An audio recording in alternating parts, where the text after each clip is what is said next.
and assalamu alaikum everyone. Welcome back to my channel Tales of Ahizabi with another brand new vlog. অনেকদিন হয়ে গেল ভাসে নতুন কোনো ফুল দেওয়া হচ্ছে না, তাই আজ ভাবলাম একটু ফ্লাওয়ার সেটআপ করব। ফুলগুলো আমার হাজবেন্ড নিয়ে এসেছিল গত পরশুদিন অবশ্য। পানিতে রেখেছিলাম আনার সাথে সাথেই, তবে আলসেমি করে আর ভাসে শিফট করা হয়নি। জানি না ও কি মনে করে পার্টিকুলার এই গোলাপগুলোই নিয়ে আসলো। প্রথম দেখে খুবই অবাক হয়েছিলাম, কারণ এই ধরনের গোলাপ আমি আগে কখনোই দেখিনি।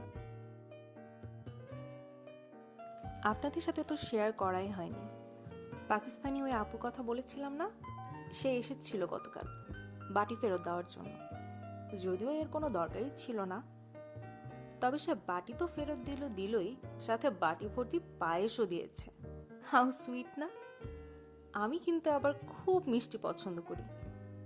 দেশে থাকতে প্রতিবেলা ভারী খাবার মানে ভাত খাবার পরে আমার একদম নিয়ম মেনে মিষ্টি জাতীয় কিছু খাওয়াই লাগতো। হয় মিষ্টি, নয়তো আইসক্রিম, না হলে সন্দেশ, নয়তো সেমাই, কিছু না কিছু আমার লাগবেই। বিদেশে থাকলে মনে হয় দেশের ছোটখাটো জিনিসও মানুষ খুব বেশি মিস করে, তাই না? প্রতিটা দিন যায় আর আমি আমার ছোট্ট নোটবুকে লিখে রাখি যে দেশে ফিরে আমি কি কি করব।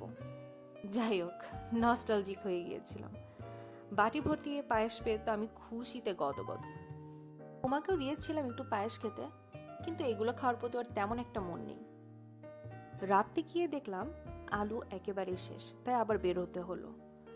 আজকে একদম আকাশ কাঁপিয়ে বৃষ্টি শুরু হয়েছে।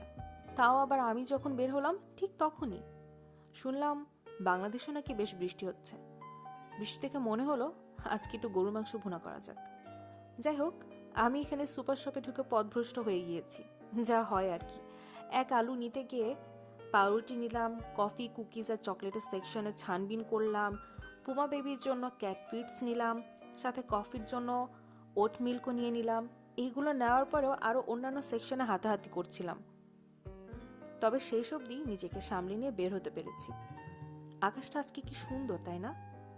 একদিকে পরিষ্কার আকাশে নীল, মাঝে মেঘ জমা ধূসর, আবার তার পাশে ঠিকই রোদের ঝলক।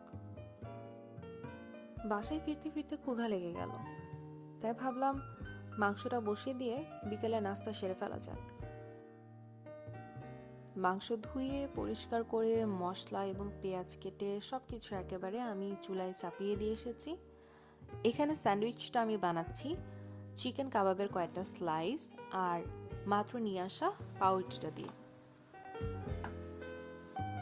দেশে থাকাকালীন সময়ে বিকালে নাস্তা ছিল আমার জন্য একটা অপরিহার্য বিষয়। চা তো সাথে থাকতোই, পাশাপাশি কোনো না কোনো ভাজা পোড়া আমার লাগতোই। কিন্তু এখন একদম সবকিছু হেলদি খানাপিনা করতে হচ্ছে। চা নিতে ইচ্ছা হচ্ছিল না, তাই ভাবলাম ঠান্ডা ঠান্ডা কোল্ড ড্রিঙ্কস নেওয়া যাক। আজকাল আমি আবার খুব ইউটিউবে এটা ওটা নাটক দেখছি। ভেরি সুন আপনাদের সাথে শেয়ার করব। ভাত রান্না করব বলে ঠিক করেছিলাম, কিন্তু বৃষ্টিতে ভিজে এসে আমার কেন যেন মুড সুইং হয়ে গেল। তাই আজকে ডিনার প্ল্যানে কিছুটা চেঞ্জ থাকবে। আজকে ডিনারে তাই থাকছে গরুর মাংস ভুনা, সাথে ঝরঝরে খিচুড়ি। ব্যাস, চোখের পলকে আমার রান্না শেষ।